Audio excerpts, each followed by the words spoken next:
Your game in New Orleans. I mean, are you there yet? Are you in the Bayou yet? Yes. Okay. Yes. What's this? Yes, we are at the Bayou, headed to Saints practice pretty soon. Okay. What do you think you're going to see on Sunday, Charles?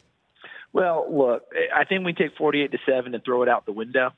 I mean, it's fun to talk about, and I get it. But what you're going to see is, and we always like to say, what's a different Eagles team? Well, they're different in terms of experience on the back end because that day, Sidney Jones gets hurt at corner, right? Avonte Maddox gets hurt, and he was playing corner and safety. And all of a sudden, guys like Shandon Sullivan, Trey Sullivan, Crayvon LeBlanc, Devontae Bosby, all of a sudden they're populating the field. They have no cohesiveness. The moment is huge, and they're looking at each other, and it was bust after bust, bad play after bad play. Well, in the week since, Rich, they've had a chance to play. And I think their confidence level was on real display in Chicago last week because they made a lot of plays on the football, aggressive on the back end, and the biggest part was you didn't have any real communication gaps. The interesting part is there's Vic Fangio, the new head coach of Denver, one of the most respected people out there, and I love Vic Fangio. Hard to believe that in a game like that, the bust on defense came from the Bears with only 10 on the field, and Dallas Goedert scores a touchdown. You didn't have that on the Philadelphia side, and all of your money would have been on Philadelphia having some communication gaps and maybe giving up some big plays. Didn't happen.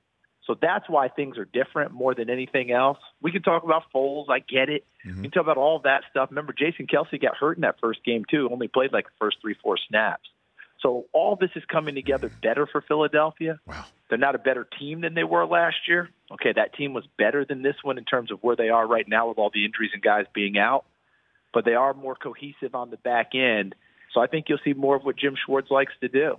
Rush the front guys, play zone in the backside, try not to give up big plays, and see if they can knock a ball or two free in the secondary. And yet, would you agree with this assessment? Saints, the safest choice on divisional playoff weekend out of all the teams coming off of the bye. Yes or no? Yeah, I mean, if yeah, exactly. If you're going to call it safe, you look at the numbers, you would say so. At home, 5-0 under Peyton and Drew Brees. They average 30 points a game, even in the playoffs. I mean, with those two, which is absolutely incredible. That number's higher at home. Yeah, you would say that based on what we're seeing. But I think all of us know that when you're watching Philadelphia and watching what they've done down the stretch for the last month of the season, every game's essentially been a playoff game. You don't count them out at all. The Rich Eisen Show, weekdays at noon Eastern on Audience.